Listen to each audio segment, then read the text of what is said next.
ఇక్కడ పూరి కర్రీ చూడండి. పూరి కర్రీ పర్ఫెక్ట్గా మనకి రావాలంటే చూడండి ఎంతో టేస్టీగా సూపర్గా ఉంటుంది పూరి కర్రీ.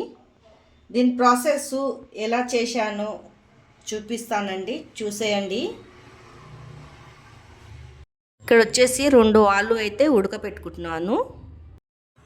ఫస్ట్ కొద్దిగా నూనె అయితే పోసుకోవాలండి, ఎక్కువ పోసుకోవద్దు, కొద్దిగానే పోసుకోవాలా. ఒక చెంచాడు జీలకర్ర ఆవాలు వేసుకోవాలా.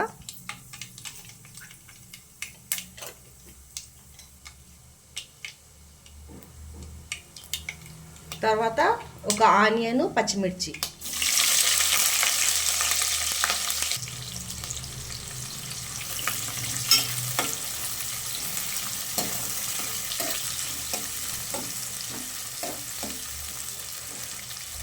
దీన్ని రెడ్గా ఫ్రై కావాలండి. ఇది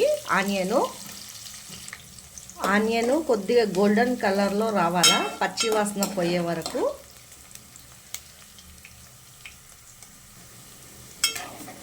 ఇలా గోల్డెన్ కలర్లో వచ్చేసాక కొద్దిగా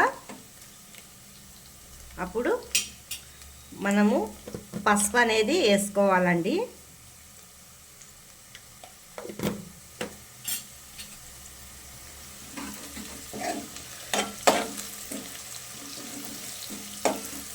పసుపుది పచ్చి వాసన పోయే వరకు అయితే కలుపుకోవాలా. కొద్దిగా బేసన్ పిండి కలిపి వేసుకోవాలండి.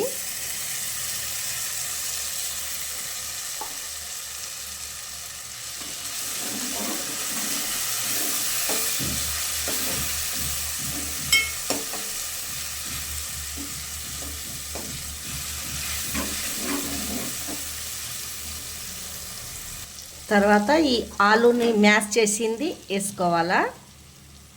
ఈ ఆలుని అయితే మొత్తం నేను వేసేసాను. మనము దీన్ని బాగా తిప్పుకోవాలండి. చూడండి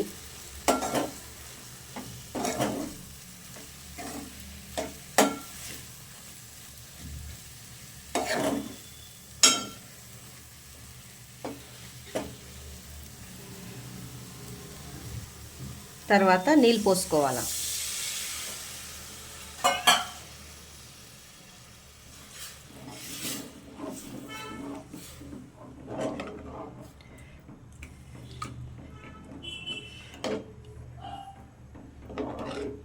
పర్ఫెక్ట్గా వస్తుందండి పూరితోటి ఆలు కర్రీ.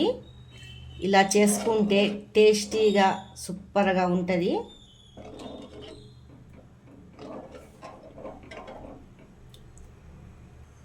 మనకు రుచికి సరిపోయేంత సాల్ట్,